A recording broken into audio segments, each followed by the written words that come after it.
Вооружившись посадочными трубами, участники экологической акции выходят на специально подготовленную песчаную площадку. Одни приехали большими коллективами, другие – семьями. У активистов Общероссийского народного фронта уже есть опыт посадки деревьев.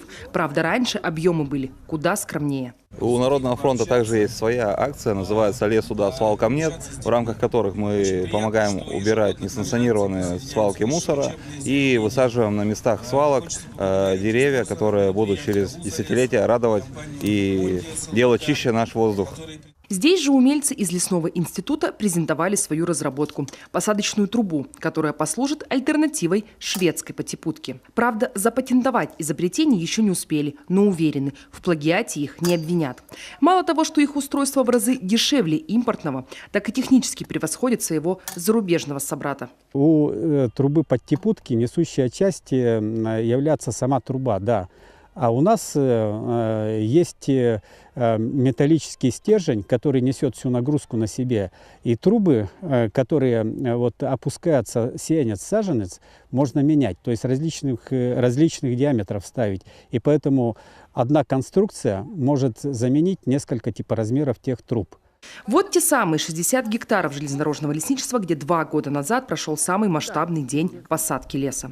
Сегодня юная хвойная поросль чувствует себя уверенно. Правда, за ней все время приглядывают инженеры по лесовосстановлению. В нашем районе возраст спелости древостой примерно 100 лет у сосны составляет.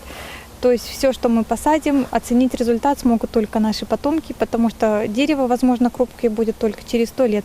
Все, что мы сможем сделать сейчас, это посадить молодые деревья, ухаживать за ними вовремя, дополнять. В этом году лесовосстановление запланировано на площади больше 40 тысяч гектаров. Львиная доля – это, конечно, то, что вырастет само.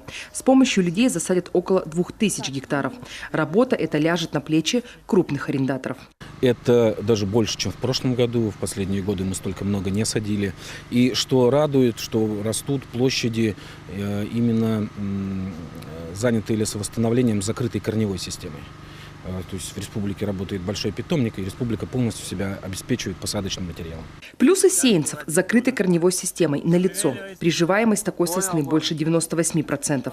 И все же про хвойных малышей с открытой корневой системой тоже не забывают. Сегодня в Коми работают 3 питомника, которые поставляют посадочный материал. В планах Минприроды региона восстановить утерянные площади в Ухте и Троицко-Печорске. Начнется эта работа уже в следующем году. Виктория Палкина, Дмитрий Ведерников, телеканал Юрган, Книжпогосский район.